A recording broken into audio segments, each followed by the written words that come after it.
Josué, primeiro capítulo.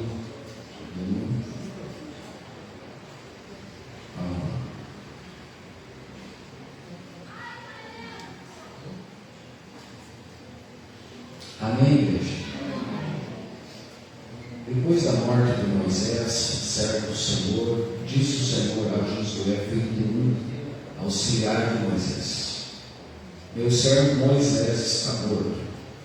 Agora, pois, você e todo esse povo preparem-se para atravessar o Rio Jordão e entrar na terra que eu estou para dar aos israelitas. Como prometi a Moisés, todo lugar onde puser os pés eu darei a vocês. Seu território se estenderá do deserto ao Líbano, e do grande rio Eufrates, toda a terra dos Hititas até o Mar Grande, no oeste. Ninguém conseguirá resistir a vocês todos os dias da sua vida. Assim como estive com Moisés, estarei com você. Nunca o deixarei, nunca o abandonarei. Seja forte e corajoso, porque você conduzirá esse povo para herdar a terra que prometi sob juramento aos seus antepassados. Somente seja forte e muito corajoso. Tenha cuidado de obedecer a toda a lei que o meu servo Moisés lhe ordenou. Não se desvie dela nem para a direita nem para a esquerda, para que você seja bem sucedido por onde quer que andar. Não deixe de falar as palavras deste livro da lei e meditar nelas de dia e de noite, para que você cumpra fielmente tudo que nele está escrito. Só então seus caminhos prosperarão e você será bem sucedido. Não fui eu que lhe ordenei, seja forte e corajoso, não se apavore, nem desanime, pois o Senhor seu Deus estará com você por onde você andar. Amém? Graças a Deus. Conselhos do próprio Deus para os seus servos escolhidos. Todos nós, obviamente, fomos escolhidos por Deus, chamados por Deus. A palavra diz que não fomos nós que escolhemos a Deus, mas Ele nos escolheu e nos deu um desígnio para que nós venhamos dar frutos e bons frutos. E toda árvore boa dá bom fruto, e a árvore má não dá bom fruto, mas dá um mau fruto. E são pelos frutos que se conhecem as árvores. Jesus falou, citou isso. E, queridos, eu quero falar um pouquinho de dois servos relevantes. E Moisés primeiro. Moisés ele teve um grande chamado: tirar o povo do Egito, da escravidão, e iniciar o processo até a terra prometida. E a viagem do Egito até Israel seria uma viagem de mais ou menos 1 ano a 2 anos, mas durou 40 anos. E o porquê? Por causa do povo, que o povo muitas vezes endureceu o seu coração. O povo muitas vezes foi rebelde, desobediente. O povo muitas vezes infringiu as leis de Deus. O povo chegou a construir um bezerro de ouro para talvez relembrar o Deus todo do Egito. O povo desagradou sobremaneira o Senhor de Deus, foi tratando. O juízo de Deus veio, porque assim, queridos, Paulo falou algo muito importante lá em Gálatas 6:7, onde ele disse assim: Deus não se deixa escarnecer, tudo aquilo que o homem semear, isso ele colherá. Então aquele povo foi desonrando os mandamentos estabelecidos pelo Senhor e, consequentemente, Deus foi pesando a mão. E Moisés teve muitas dificuldades com o povo, inclusive foi por causa do povo que Deus proibiu ele entrar na terra prometida. E Deus fez Moisés subir até o Monte Nebo. Seu irmão Arão, que fez parte também daquele projeto, daquele propósito, já tinha morrido no alto do monte, no Monte Hor. E agora Deus falou a Moisés: sobe no Monte Nebo e você verá a terra. Isso em Moabe. Você somente avistará a terra que eu dou aos filhos de Israel, mas você não entrará lá, porque Moisés tinha ferido a rocha pela segunda vez, também sendo desobediente a Deus, sendo que Deus falou para ele: ó, o seguinte, eu vou voltar com você, você vai e me santifica diante do povo. E não foi isso que Moisés fez, muito pelo contrário, irado, com o coração pesado, transbordando de opressão, porque o povo lhe oprimia veementemente. E essa coisa de ira, nós precisamos ter muito cuidado, porque Moisés ele foi considerado o homem mais manso da terra, e mesmo sendo o homem mais manso da terra, ele irou-se, ou seja, ele está livre disso. Só que precisa haver um autocontrole. Todo cristão possui o fruto do Espírito, e quem glorifica o Senhor tem fruto do Espírito. Não são frutos. Errado são os pregadores que dizem assim: frutos do Espírito. Paulo não abordou frutos do Espírito. Paulo abordou fruto do Espírito e as suas virtudes. As virtudes desse fruto é como se fosse uma pão-cã. Quem gosta de pão-cã? Pão-cã. Uma mimosa, uma coisa assim. E os gomos, certo? Aí tem lá o fruto e os seus gomos. Um deles é domínio próprio. Uma dessas virtudes chama-se domínio próprio. E eu gosto muito de um pastor, e ele declarou assim: aquele que não tem domínio próprio pode ser que tenha um demônio próprio. E, gente, isso é pertinente, isso é para nós pensarmos, porque se o homem mais manso da terra irou-se e deixou de entrar onde Deus queria que ele entrasse, Paulo falou assim: irai-vos, mas não pequeis, porque a ira do homem não opera a justiça de Deus. Irai-vos, pode até irar-se, não peque, não deixe que a coisa vá para frente, senão se torna transgressão, se torna peso. E Moisés irou-se, pecou, e Deus tratou com ele, porque Deus trata com quem for. Olha, que Moisés foi uma das pessoas que mais teve intimidade com Deus. Quando Miriam e Arão se levantaram contra ele, o relato está lá em Números capítulo 12. Gente, Deus não poupou Miriam, não poupou Arão. Miriam ficou leprosa, porque quis estar no mesmo patamar de Moisés. Porque essa história de que Deus só fala com Moisés, nós também não somos servos, mas também não estamos nessa missão. Será que Deus não fala conosco também? E outra coisa, julgou Moisés, julgaram Moisés. Moisés teve que se relacionar com essa mulher aí, esse período do julgamento também. É melhor cada um cuidar da sua vida, certo? Cada um cuida da sua vida, do seu próprio nariz. Nós estamos num dia de ceia, e Paulo falou assim, tratando com uma igreja complicada, a igreja de Corinto.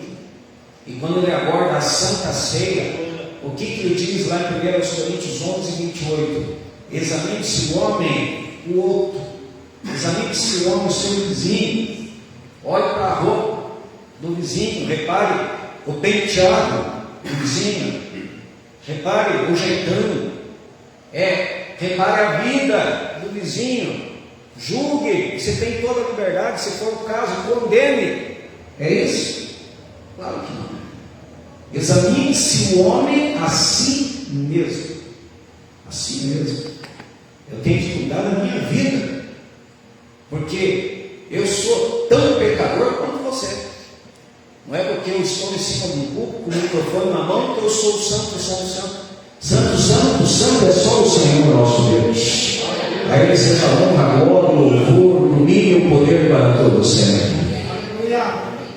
Todos nós estamos numa comunidade de pecadores, e cada um tem que se importar consigo mesmo.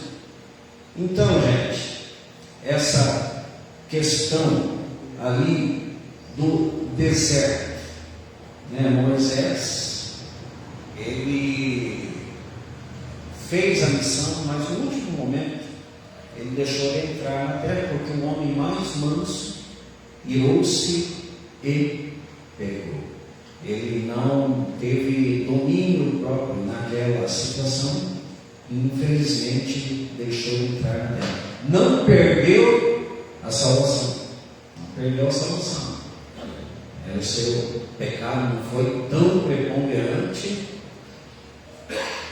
para chegar a esse fim, mas teve ali um tratamento de Deus com ele. E olha que, como eu estava falando, quando Deus estava tratando com Miriam e Arão, Deus falou assim: vocês se levantaram contra Moisés. Moisés é um caso à parte, porque eu posso falar com determinados profetas em visão, em sonho, em revelação, mas com Moisés eu falo face a face.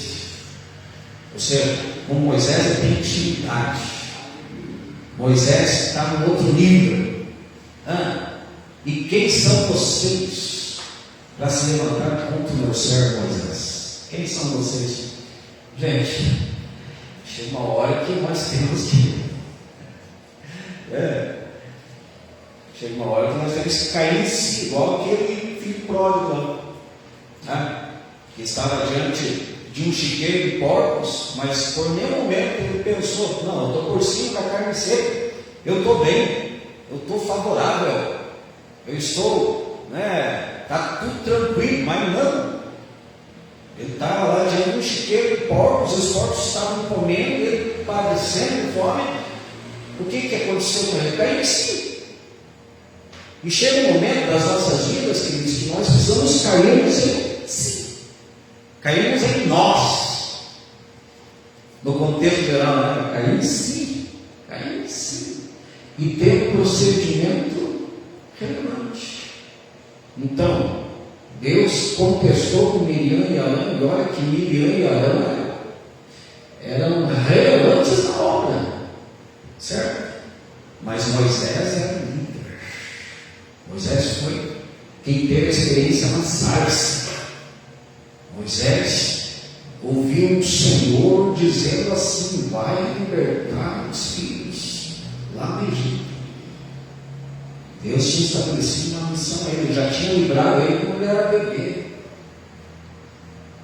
E gente, desenvolveu tudo uma obra, e Moisés morreu com 120 anos. E quando Josué assumiu o cajado, Josué não era piazão, Josué já tinha 90 anos. Quando saíram do Egito, Josué, 30 anos mais novo do que Moisés, porque logo que Moisés morreu, Josué assumiu. E Josué assumiu com 90. Então, quando Moisés tirou o povo do Egito, Moisés tinha 80 anos, porque a vida de Moisés foram 3 fases: 40 no Egito, 40 se preparando naquela transição entre a criação ali no Egito, aprendendo tudo que teve que aprender da cultura do Egito, até que ouviu lá o chamado de Deus e foi, confrontou o faraó e começou a sua missão no deserto. Mais 40 anos Então Moisés morreu com 120 anos e Josué, nesse tempo, quando Moisés começou a conduzir o povo pelo deserto, Josué tinha 50 anos, já não era piá, melhor dizendo. Já também tinha tido muitas experiências, já tinha aprendido muitas coisas no Egito, porque o povo estava lá, então Josué estava lá também. Muito ligado aqui, né? E quando Moisés morreu, Josué tinha 90 anos, e o ministério de Josué foi um ministério de 20 anos, porque Josué morreu com 110 anos, 10 anos a menos que Moisés, mas a sua obra foi tão relevante quanto a obra de Moisés, até porque ele foi sucessor de Moisés. Olha o peso, olha o tamanho da responsabilidade. E por que Josué foi sucessor de Moisés? Primeiro ponto, porque Josué andou o tempo todo com seu filho, honrou o princípio de liderança. Gente, se ele andou junto, obviamente que ele tinha um alvo, ele tinha um propósito, ele estava com o seu coração posto na mesma obra que Deus tinha a Moisés. Isso é notável na vida de Josué. Quem subiu no Monte Sinai com Moisés foi Josué.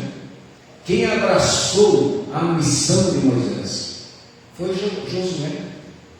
Quem foi um dos escolhidos para espiar a terra e teve uma visão de Deus? Josué. E gente, na hora de assumir, foi escolhido por Deus, antes de ser escolhido por Moisés, porque obviamente fez a diferença, não transgrediu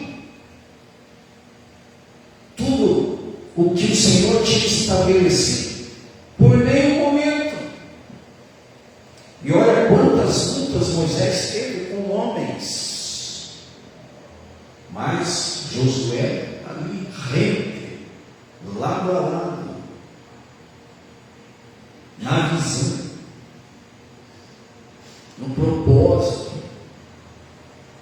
andando junto, aprendendo, captando, honrando, sendo obediente, sendo submisso, sendo servo.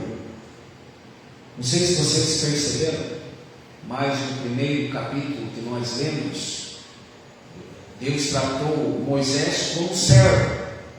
Meu servo Moisés é morto. E se Deus tinha levantado Josué, Deus não iria levantar alguém que também não fosse servo. E quem é o servo? É aquele que serve. Porque, amados, todos nós fomos escolhidos, somos vasos escolhidos. Quem glorifica o Senhor por ser um vaso escolhido? O vaso escolhido, o servo, ele é chamado para servir. Agora, óbvio que muitos querem ser servidos. Está certo?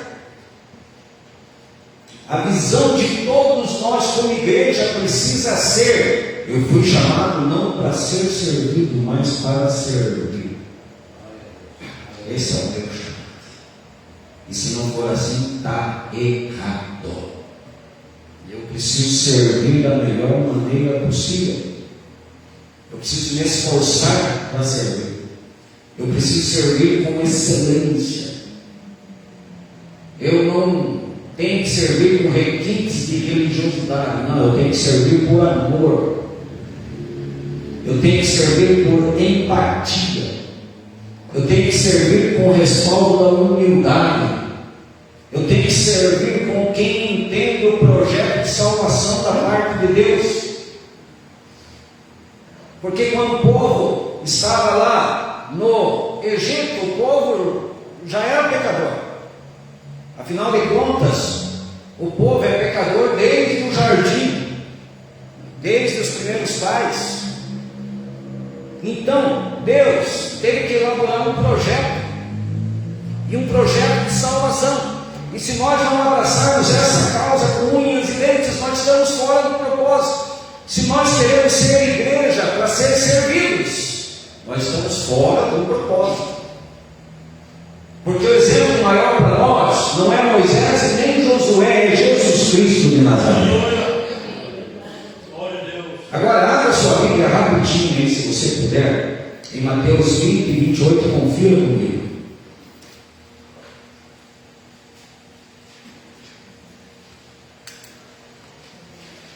Mateus 20 e 28 diz assim, nas palavras do próprio Cristo: o Filho do Homem não veio para ser servido, mas para servir e dar a sua vida por resgate de muitos. Quem glorifica ao Senhor por Jesus Cristo? Se Jesus Cristo não tivesse servido, o que seria de nós? Estaríamos mortos, sem salvação. E quando Jesus treinou discípulos, ele treinou discípulos para que esses discípulos servissem e fossem e pregassem o Evangelho no mundo todo, começando em Jerusalém, depois na Judéia, Samaria e até os confins da terra. E porque esse Evangelho foi pregado até os confins da terra, é que nós estamos ouvindo a palavra de Deus hoje. Ele servia. E nós? Será que ele serviu para que nós sejamos servidos? Não, nós estamos no mesmo propósito, na mesma visão, no mesmo processo. Servos, vasos escolhidos, os nomeeis para que vades e deis frutos. E frutos condizentes com o coração de Deus. Toda árvore boa dá bons frutos. Se você realmente quer avaliar uma pessoa, olhe para os seus frutos e chegue às suas conclusões. As atitudes são boas, as motivações são boas. As palavras podem até ser. Falar é fácil, certo? Tudo às vezes é cumprir o que fala. Falar é fácil, prometer é fácil. Tudo é cumprir o que prometeu. Obviamente que se Deus chamou Josué para suceder o servo de Moisés, é porque Josué também serviu de maneira adequada, equivalente, condizente com o coração de Deus. Senão, não teria recebido esse chamado. Gente, se nós quisermos adentrarmos em outros níveis nas nossas vidas, é melhor nós começarmos hoje a fazermos as coisas certas, a termos procedimentos adequados e com o respaldo da palavra de Deus. Se Deus falou para Moisés: Moisés, escolhe 12 homens para sondar a terra que eu vou dar a vocês. É só para sondar, é para testificar que realmente a terra é boa, que a terra mana leite e mel. Josué foi escolhido, Caleb foi escolhido, outros mais foram escolhidos. Gente, dos 12, 10 reprovados. E Jesus falou assim: muitos são chamados, mas poucos são os escolhidos. Olha que forte isso. Dos 12 escolhidos, um de cada tribo, 10 reprovados, porque tinham uma visão que não era segundo a visão de Deus. E com qual visão nós estamos andando? É a tua visão? É o que você pensa ser verdade? Porque muitas vezes, queridos, nós relativizamos a verdade, e nós temos a nossa própria opinião, nós temos os nossos próprios achismos, e nós defendemos isso com a maior força e intensidade às vezes, e não é assim. Porque o que é para nós obedecermos é estabelecido pelo próprio Deus. Jesus falou assim: que não seja feita a minha, mas sim a tua vontade. Glória a Deus. Que não seja feita a minha vontade. E quem pode orar assim em 2026, Senhor, que jamais prevaleça a minha vontade, mas que prevaleça a tua vontade, Pai. Aleluia. Quem pode levantar as suas mãos e dizer assim: Senhor, que prevaleça a tua vontade para a minha vida. Você tem noção do peso dessas palavras que você colocou diante de Deus? Você tem noção do peso disso? Pode, a partir de agora, acontecer o tratamento da parte de Deus contigo.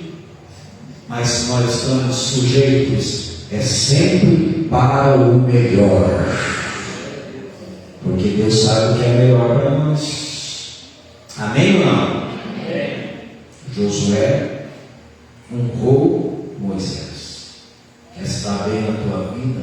Honre os teus líderes, seja quem for, em todos os âmbitos, em todos os segmentos.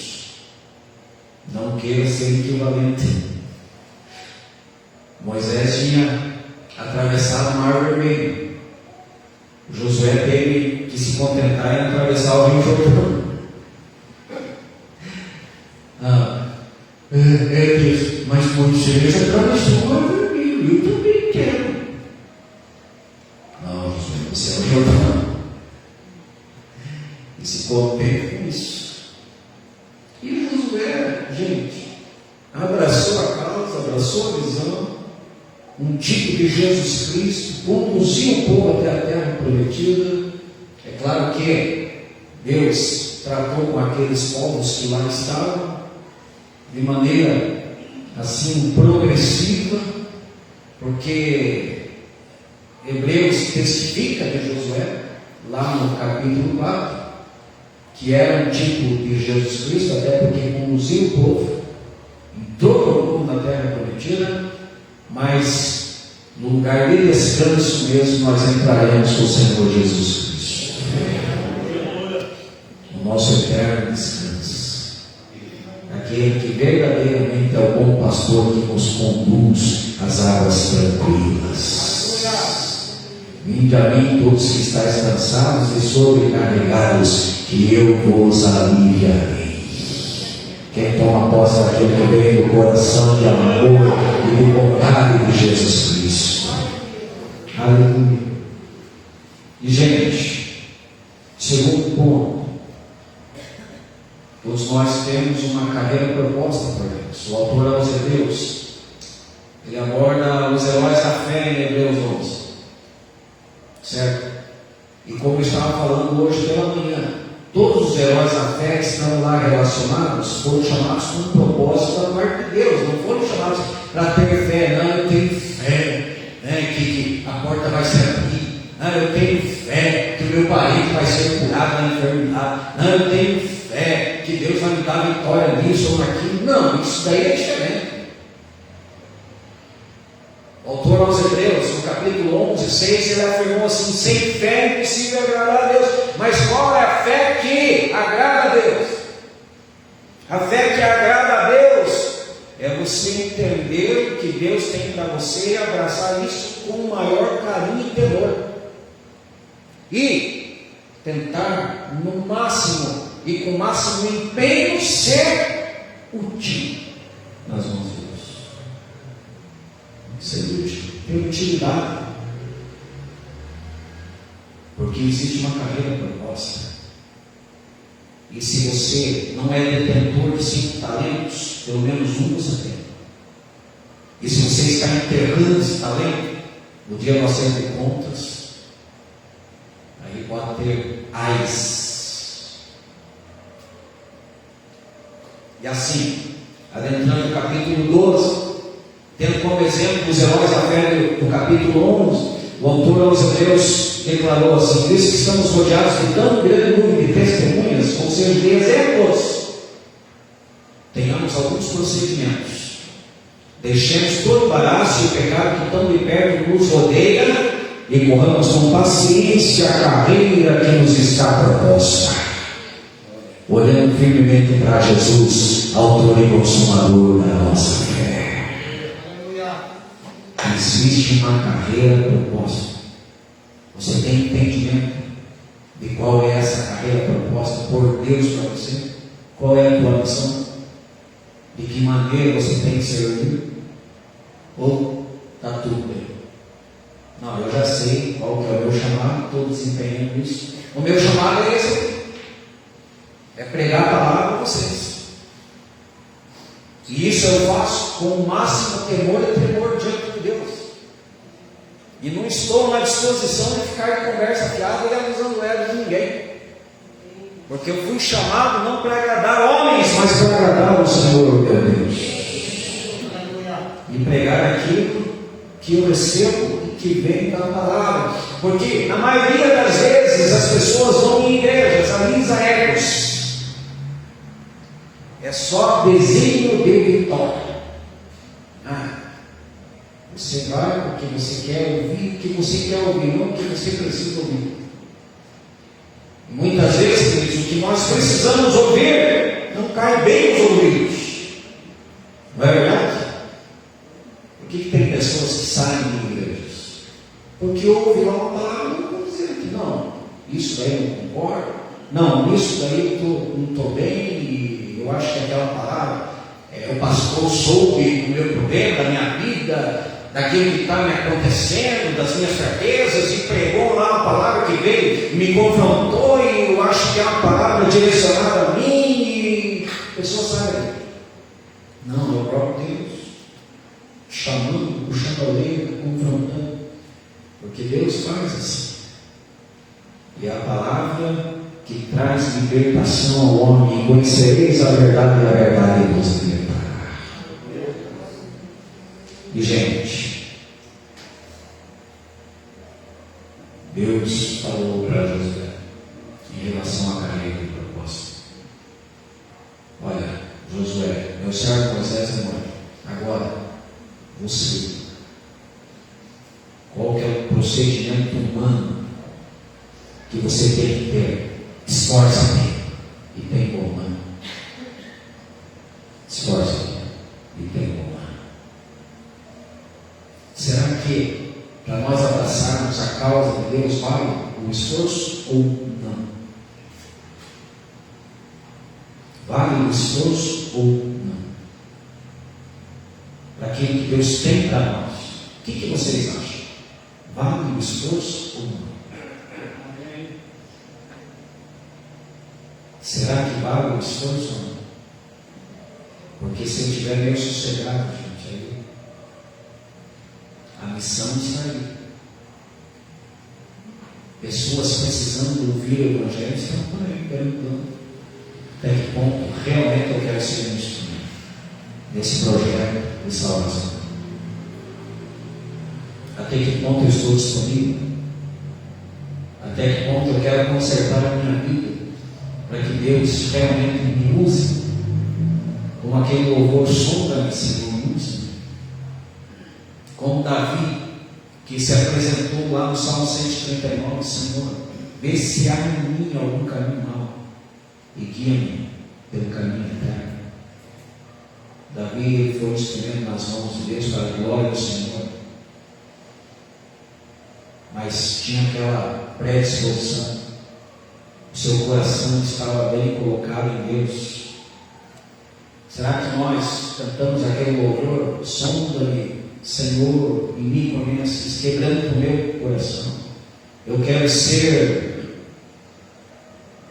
farol, eu quero ser ponte sobre as águas, eu quero ser abrigo no deserto. Será mesmo?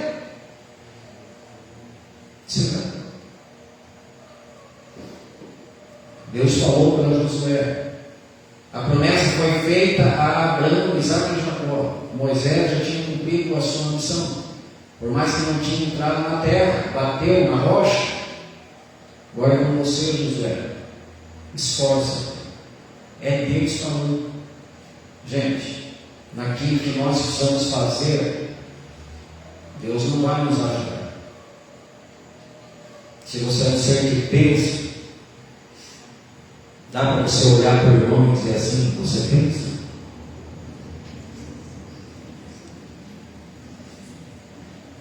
Se você é um ser pensante, quem está me entendendo nessa noite? Quem está me entendendo? Então assuma as suas responsabilidades. E se o próprio Deus está dizendo para você: esforce, abrace isso com força, com a tua força, com o teu ânimo, com a tua inteligência, com a tua racionalidade. Tenha decisões diferentes nesse ano. Tenha propósitos. Não sabe como servir? Pergunte para Deus: como eu posso ser útil? Como eu posso ser uma bênção nas tuas mãos? Porque se Deus chamou Abraão, não foi para Abraão ser somente abençoado. Deus falou a Abraão: eu farei de ti uma bênção para outras pessoas. Quem deseja ser bênção na vida de outras pessoas, quem deseja ser instrumento de Deus para abençoar e edificar outras pessoas, comece se posicionando diante de Deus. Desta vez limpar o teu coração realmente, verdadeiramente, para que você possa amar, para que você possa olhar para as pessoas necessitadas com olhos de amor e misericórdia. Peça para que você tenha os olhos de Cristo em você. Afinal de contas, Paulo falou assim: nós temos a mente de Cristo. Mas será mesmo que nós temos a mente de Cristo? Tem muitas vezes que os procedimentos falam totalmente contrário a isso. Ter mente de Cristo, gente, é tentar ao máximo agir como Jesus agiu, e pensar como ele pensou e falar como ele falou. Claro que tem vezes que foi duro nas suas palavras, mas nunca fugiu da verdade. Nunca. Sempre primando pela vontade do Pai. Então, queridos, o esforço é dado para a nossa melhoria. Eu quero ser melhor em 2026, eu preciso ser melhor. E olha que não é fácil. Porque se você se posiciona assim, aí tanto Deus quanto o diabo estão ouvindo. E aí vem as lutas e as provações e as tentações. Se você vai se posicionar, prepare-se para as provas. O povo queria um libertador, não é verdade? O povo pediu um libertador. O povo estava sendo oprimido no Egito. Pediram um libertador. Deus enviou Moisés. Levou direto para a terra prometida. Vocês são bonzinhos. 400 anos aí servindo, cheio de sofrimento. Vou tirar vocês e já vou colocá-los na terra prometida. Foi isso que aconteceu? Não. Deserto, terra de provação, terra de provação. O ministério de Moisés foi ser servo no deserto. Olha que difícil. Mas o ministério de Josué foi ser servo no deserto para preparar os filhos para a terra. E qual que é a tua missão? Qual que é a minha missão? Terceiro ponto e último. Deus falou para Josué acerca da palavra. Medita na minha lei. Deus, na verdade, abordou duas palavras. Duas palavras. A palavra direta de Deus a ele naquele momento. Deus falando com Josué. Não se sabe como que Deus falou com Josué, mas Deus falou com ele. E depois a palavra escrita. Deus citou ali a lei de Moisés, certo? E Deus falou a Josué: medita na minha lei de dia e noite, e assim você fará prosperar o teu caminho. Quem tem verdadeiramente amor pela palavra de Deus, quem tem? É isso que vai fazer a diferença nas nossas vidas. Se nós quisermos ser realmente servos escolhidos para a glória de Deus, para que, consequentemente, nós também tenhamos uma vida abençoada. Porque se eu me proponho para servir, para ser útil, para ser uma bênção, e para cumprir o propósito de Deus, é óbvio que o Senhor também vai me visitar e vai suprir todas as minhas carências, as minhas necessidades, e vai cuidar de mim, e vai prover, e vai proteger, e vai salvar, porque tudo isso é proveniente de Deus. E Deus é fiel. Nós muitas vezes somos infiéis, mas Deus permanece fiel. Não pode pegar-se a si mesmo. Aí você não me propõe, se eu realmente entendo o chamado, o propósito de Deus para a minha vida, eu tenho plena convicção que o Senhor vai prover todas as minhas necessidades. Em nome de Jesus. Mas a coisa vai funcionar pela palavra de Deus. E eu preciso amar esta palavra. Eu preciso ler esta palavra. Eu preciso funcionar por esta palavra. Eu preciso honrar aquilo que está estabelecido na palavra. Eu preciso ter as minhas motivações restauradas pela palavra.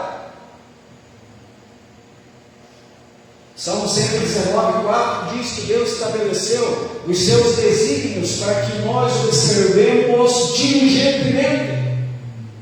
Ou seja, é com esforço, é ler a palavra. Por que as pessoas muitas vezes pecam, erram, transgridem, negociam princípios? Porque não tem conhecimento bíblico, não tem conhecimento de palavra, não leem a palavra.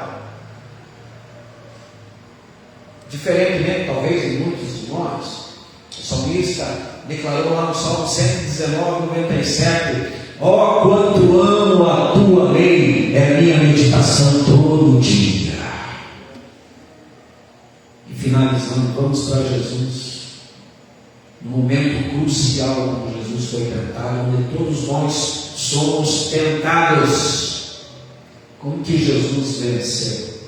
O maligno, que não tem descanso nem de dia nem de noite, e está bramando como um leão ao nosso derredor, buscando a quem possa tragar. Ele está avisando você, ele está avisando eu. Talvez você pense que você não é alvo. Está totalmente equivocado, está totalmente enganado. Você está no alvo. Mas Jesus, quando ele foi levado pelo Espírito ao deserto, transforma essas pedras em pães, se tu és o Filho de Deus. Está escrito: quem nem só de pão viverá o homem, mas de toda palavra que procede da boca de Deus. Olha a liberdade que o diabo teve da parte de Deus. O diabo pegou Jesus, e agora você. O diabo pegou Jesus, levou ele até o final do tempo. Se tu és o Filho de Deus, então vamos para a palavra. Lança-te daí abaixo do que está escrito, que Deus dará glória aos anos a teu respeito, para que não tropeces em terra, para que eles nos segurem nas suas mãos. O que Jesus fez, gente? Fez uma campanha, repreendeu o diabo. Também está escrito: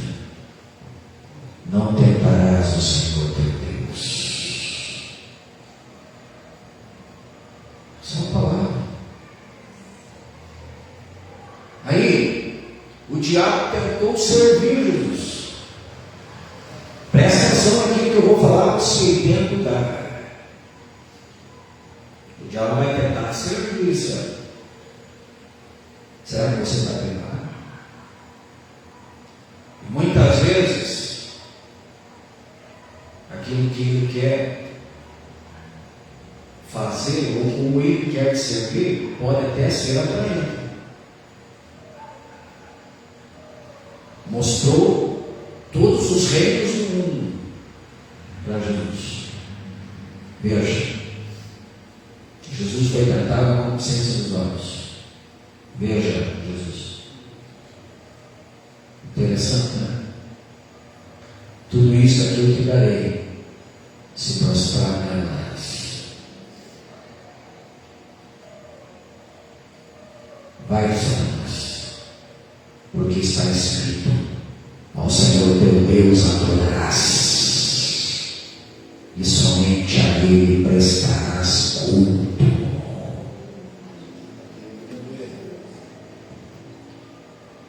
Quais textos Jesus citou para o diabo? Quais textos? Quem sabe dizer? Quais textos Jesus citou para o diabo? Quem sabe dizer?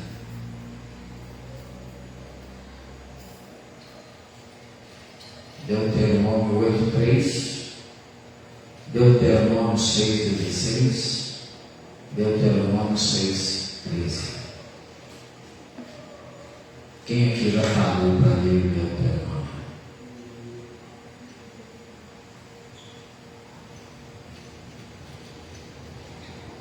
Medita na minha lei de dia e de noite, em todo o tempo.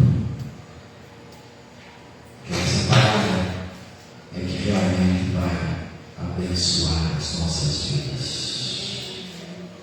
Precisamos amar a Bíblia, precisamos amar a palavra de Deus, que as nossas atitudes, que as nossas palavras tenham um total respaldo daquilo que está escrito, daquilo que está estabelecido, que nós vivamos por essa palavra, e se for o caso, que nós morramos por essa palavra.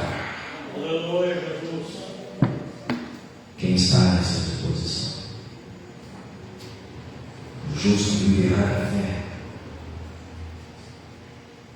E se o meu justo recuar, a minha alma não tem prazer nele. Não vamos recuar em 2026.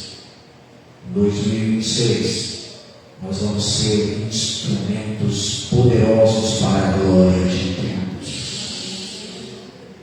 E que o Senhor nos use antes, que o Senhor nos liberte. Quem deseja ser liberto em alguma área da sua vida, quem deseja isso, fique em pé nesse momento.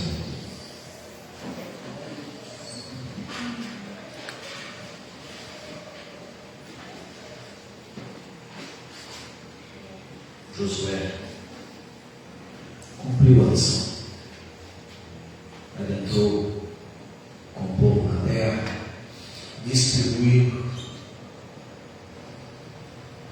as terras, as tribos, as 12 tribos, renovou a aliança, e teve um momento que ele disse ao povo: olha, sabendo de toda a história que porque ele também participou e viu altos e baixos da parte do povo, mas teve um momento que ele falou assim: olha, não importa quem vocês servirão, mas eu e minha casa serviremos ao Senhor.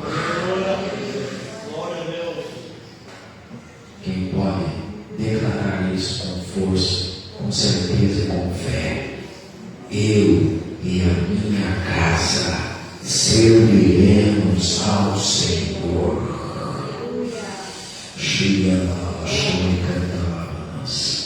Eu e a minha casa serviremos ao Senhor.